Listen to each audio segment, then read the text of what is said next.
How to add text/caption to a line/arrow in PowerPoint 2010? I was able in the past to double-click on a PowerPoint arrow/line in order to add a caption to the line. This is not working in Pages 2010. Anyone knows a way to add text to a line? Without creating a group with a text box and a line. P.S. I'm not totally sure about being able to do it.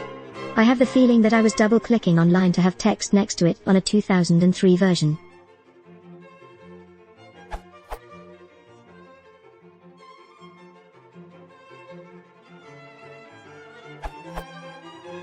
You may have used one of the arrow auto shapes, but regular lines, and lines with arrowheads, have never allowed this. Under the hood, most shapes have what's called a text frame, which is PowerPoint's container for text associated with that shape. Lines and arrows don't have a text frame and so can't contain text.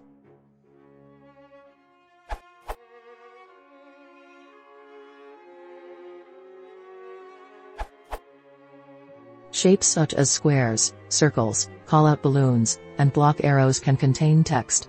When you type text into a shape, the text attaches to the shape and moves and rotates with it. To add text that becomes part of a shape, select the shape, and then type or paste text.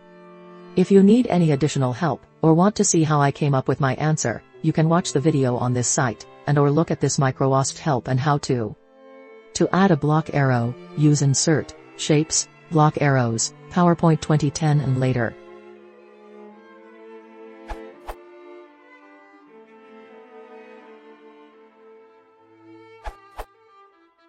You can create line and text box, select and group them.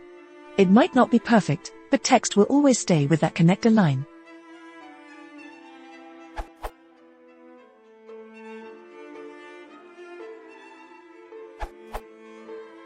In PP 2007 and PP 2010 you can add text to lines that connect boxes within certain SmartArt objects such as a horizontal hierarchy diagram. The text is automatically rotated to align with the direction of the connecting line. To do this, create a horizontal hierarchy SmartArt object, define 2 or more hierarchical entries, then click on one of the lines connecting the hierarchical boxes and start typing.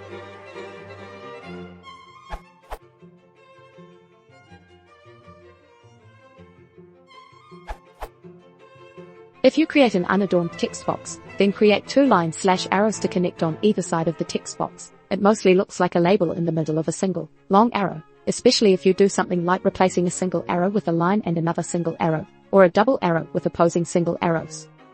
I think this is better than trying to create a text box near a single line/arrow and grouping them together, because the grouping approach doesn't move the label if the line moves because you moved the objects that are connected to the line endpoints. 2 lines/arrows don't move the label, either, but they also don't disassociate the line from the label. You will still have the lines pointing to the label and can then move the label.